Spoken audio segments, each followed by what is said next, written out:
We had been together for 7 years, and to anyone looking in from the outside, our life might have appeared picture-perfect.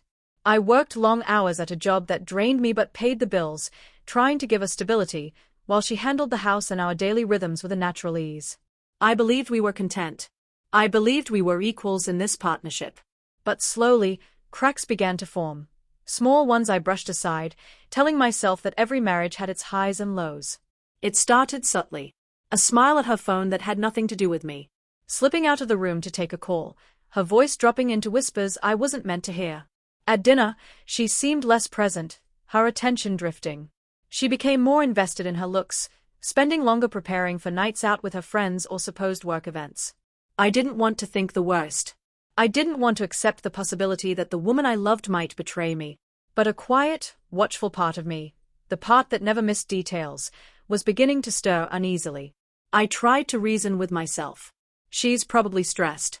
Maybe she's just restless. It's nothing. But nights stretched on with her absences. Each buzz of her phone made my chest tighten. Every last-minute change of plans, every strange expense, every guarded glance at her screen carved deeper into me. Distrust began to grow, and I despised it, despised the way it made me view her, despised the way it made me doubt myself. The unease became unbearable. One evening, after she stepped outside for yet another hushed call, I made a decision. I hated what it said about me, hated that it had come to this, but I needed the truth, whatever it was. I bought a small hidden camera, discreet enough that she'd never notice, and set it up in the living room where she usually spent her evenings when I wasn't home. It felt wrong. It felt desperate. But the not knowing was worse. The first night I watched the recording, I sat in the dark, hunched on the couch with my laptop open. At first, everything looked ordinary. Her coming home, moving about the room, smiling faintly, as if nothing was out of place. I tried to convince myself I was being paranoid. And then he appeared. A man I didn't recognize stepped into the frame, standing too close to her. She leaned in, whispering, laughing in a way I hadn't seen in years. My chest clenched, my pulse hammered. I had to look away, but I always found myself turning back to the screen. Every small touch, every shared look carried the kind of intimacy that once belonged to me. It was worse than I had ever imagined. Suddenly, every girls' night, every late work dinner, every flimsy excuse carried a new, devastating weight. And yet, through the devastation, a strange calm began to take root. Yes, I was furious, gutted, but I also felt a clarity I hadn't known in months. I realized how long I had allowed doubt to gnaw at me while the truth lived right under my roof. Now I saw it. And because I saw it, I had the power to choose what came next. Over the following week, I reviewed more footage. Each file showed me another piece of her hidden life. This wasn't a one-time mistake. This was deliberate, sustained deception.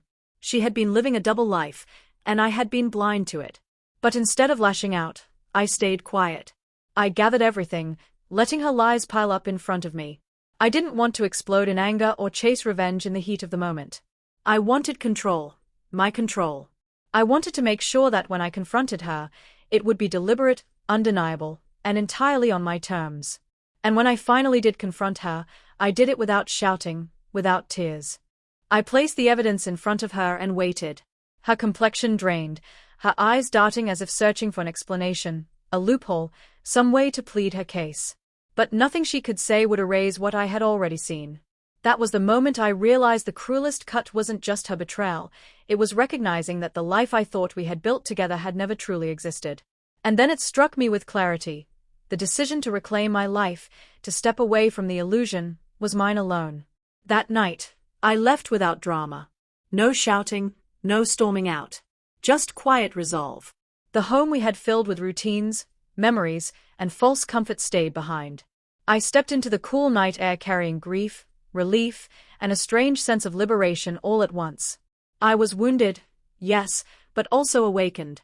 The truth had shattered the lie I had lived in, but it also reminded me that I had a choice, to take back control, to rise from the ashes of deception, and to stop being defined by her choices.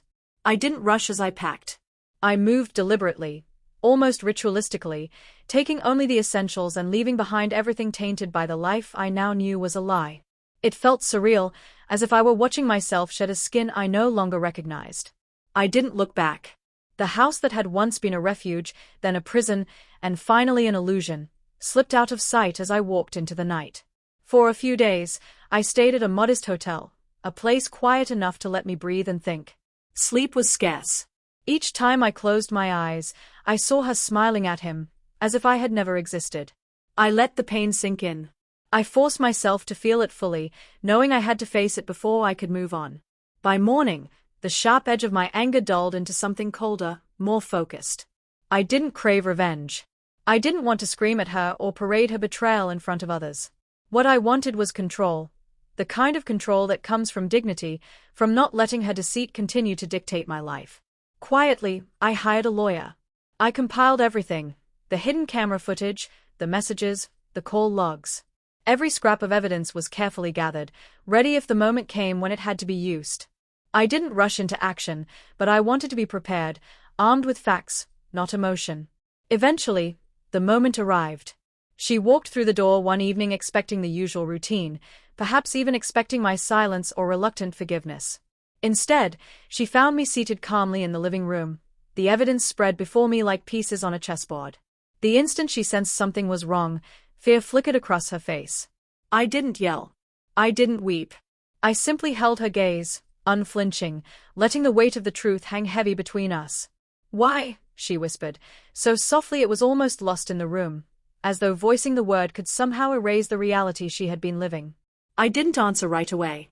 I let the question linger, her own voice echoing back at her while I studied her like a stranger. Finally, I said evenly, "I needed to know." I had to see it with my own eyes because I couldn't keep ignoring the signs. Her eyes widened. All her excuses, all her half-truths, all her rehearsed lines seemed to crumble in that moment.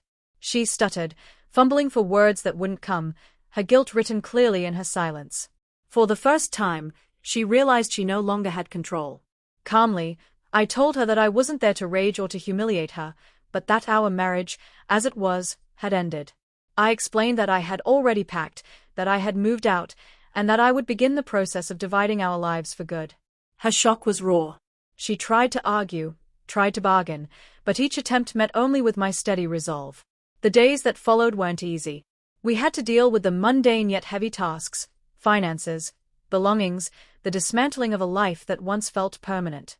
Through it all, I remained steady. I didn't indulge in gossip, didn't respond to sympathy directed at her, and I stood firm whenever she tried to twist the situation. What I came to understand was that this journey wasn't only about ending a broken marriage, it was about reclaiming myself.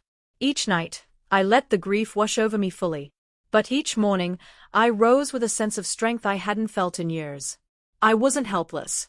I wasn't defined by her choices. I had faced the most painful truth of my life and chosen to stand taller because of it. In the end, there was no explosive ending, no revenge-filled showdown. Just quiet, irreversible closure. She knew she had lost me, and I knew I had rediscovered myself. Walking away was the hardest thing I had ever done, but it was also the most freeing. I learned that freedom doesn't mean forgetting pain. It means accepting it, understanding it, and refusing to let it hold you hostage. The truth may have broken me, but it also rebuilt me. And as I stood in my new apartment, gazing at the city lights flickering beyond the window, I felt something I hadn't in a long time: hope. Hope that I could rebuild. Hope that I could love myself again. Hope that my future could no longer be touched by lies.